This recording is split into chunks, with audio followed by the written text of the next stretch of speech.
Hello friends, welcome to study vibe zoology की series में। आज का हमारा टॉपिक है रेस्पिरेशन इन मैमल्स। आज के इस वीडियो में हम लोग स्तनधारियों में श्वसन की क्रियाविधि के बारे में बात करेंगे। तो चलिए स्टार्ट करते हैं। Respiration is defined as metabolic process. Respiration यानी श्वसन एक उपापचयी प्रक्रिया है जिसके दौरान living cell of an organism obtain energy. जीवों की जीवित कोशिकाएं ऊर्जा प्राप्त करती हैं। Here energy is produced by the breakdown of glucose. यहाँ पे ऊर्जा का उत्पादन ग्लूकोज अणुओं के विखंडन से होता है। अब हम बात करेंगे टाइप्स ऑफ रेस्पिरेशन की, यानी श्वसन के प्रकार। So there are two type of respiration.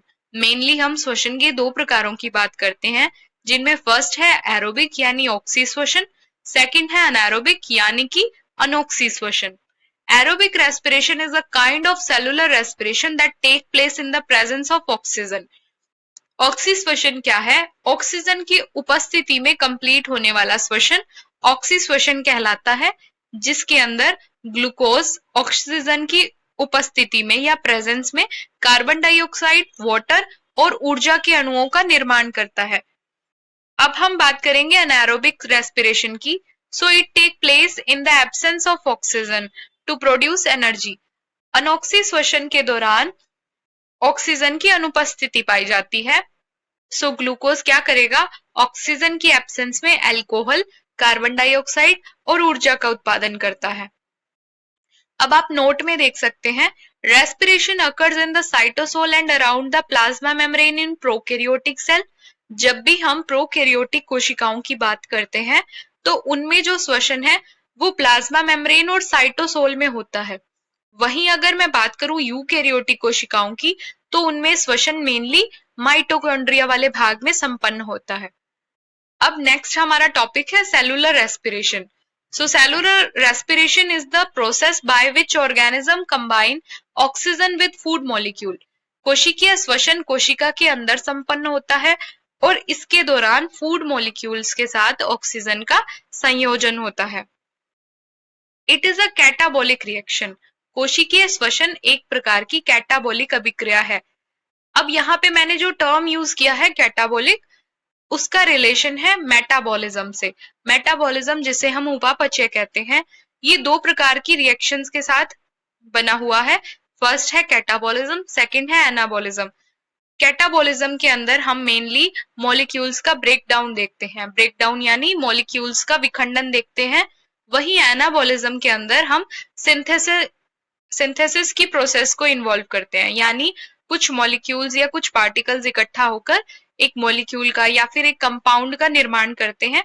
सो ये निर्माणकारी अभिक्रियाएं सभी एनाबॉलिज्म में शामिल है। अब हम लास्ट में बात करेंगे कन्वर्जन ऑफ ग्लूकोज की, यानी ग्लूकोज से एनर्जी कैसे बनती है उसको देखेंगे।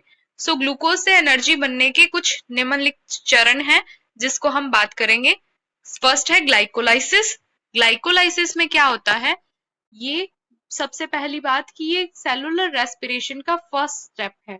इसके दौरान जो ग्लूकोज, जो कि एक 6 कार्बन शुगर मॉलिक्यूल है, वो बहुत से रासायनिक चरणों से होकर गुजरेगा और लास्ट में ये कन्वर्ट हो जाएगा पायरुवेट के 2 अणुओं में।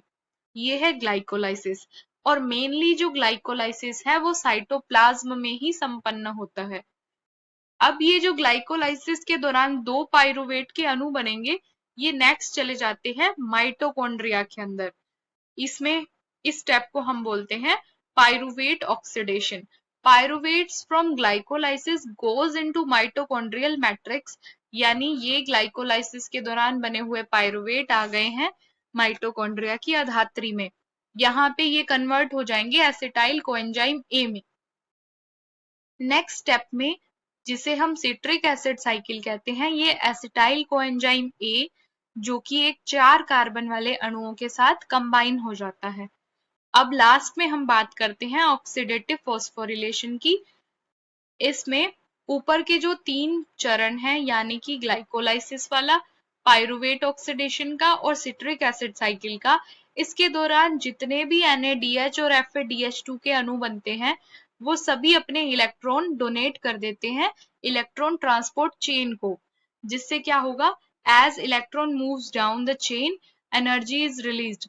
जैसे जैसे ये इलेक्ट्रॉन निकलते जाएंगे वहां से ऊर्जा का उत्पादन होता जाएगा, यानी ऊर्जा वहां से मुक्त होती जाएगी।